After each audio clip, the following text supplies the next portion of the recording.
ಬೇರೆ ಟ್ರಾನ್ಸ್ಫರ್ ಮಾಡಿ 10,000 ವಿದ್ಯಾರ್ಥಿಗಳು ಶಿಕ್ಷಕರನ್ನು ಹೆಚ್ಚಿಗೆ ಕಳಿಸಿದ್ದಾರೆ ಅನ್ನುವಂಥ ವಾರ್ತೆಯನ್ನು ಹೇಳ್ತದಪ್ಪ ಅಂದ್ರೆ ಹಳ್ಳಿಗಳ ಮಟ್ಟದಲ್ಲಿ ಶಿಕ್ಷಣ ಬೆಳಿಬಾರ್ದೇನೋ ಅನ್ನುವಂಥ ಮಾತು. ಯಾಕೆಂದರೆ 60,000 ಕೊರತೆಗಳಿದ್ದಾವೆ, ಅದೇ ಹೆಂಗೆ ಕಲಿಸ್ತಾರಪ್ಪ.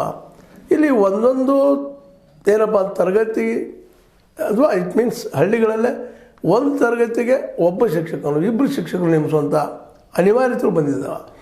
ಅಥವಾ 2 ತರಗತಿ ಕಲಿಸುವಂಥ ಅನೇಕ ಶಾಲೆಗಳಿದ್ದಾವೆ. ಯಾಕಪ್ಪ ಇದು ಶಿಕ್ಷಕರು ನೇಮಿಸ್ತಾ ಇಲ್ಲ, ಎಷ್ಟು ಬೇಕಾಗಿದೆ, ಯಾಕೋ ವಿದ್ಯಾರ್ಥಿಗಳು ನೆಕ್ಸ್ಟ್ ಇಯರ್ ಬರ್ಬೋದಲ್ಲ ಆ ಭಾಗದಲ್ಲೇ, ಯಾಕೆ ಬಂದ್ ಮಾಡ್ತಾ ಇದ್ದಾರೆ ಅವತನ್ನು? ಇದು ಒಂದು ರೀತಿ ಅವೈಜ್ಞಾನಿಕ ಅನ್ನುವಂಥ ಮಾತನ್ನು ಶಿಕ್ಷಣ ತಜ್ಞರು ಹೇಳ್ತಾ ಇದ್ದಾರೆ.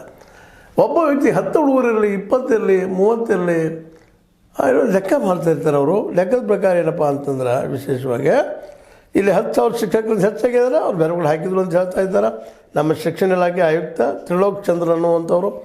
ಅದಕ್ಕೆ ಸುಮಾರು 10,000 ಹೆಚ್ಚು ಶಿಕ್ಷಕರ ಪಟ್ಟಿ ರಚಿಸಲಾಗಿದೆ. ವಿದ್ಯಾರ್ಥಿಗಳು ಹೆಚ್ಚಿರುವ ಶಾಲೆಗಳಿಗೆ ಇವರನ್ನು ವರ್ಗಾವಣೆ ಮಾಡಲಾಗುವುದು. ಎಲ್ಲಿ ವಿದ್ಯಾರ್ಥಿ ಹೆಚ್ಚದಲ್ಲ ಅಲ್ಲಿ ಇವ್ರನ್ನ ಟ್ರಾನ್ಸ್ಫರ್ ಮಾಡ್ತೀವಿ. ವಿದ್ಯಾರ್ಥಿ ಹಿತದೃಷ್ಟಿಯಿಂದ ಕೈಗೊಂಡ ನಿರ್ಧಾರ ಇದಾಗಿದೆ.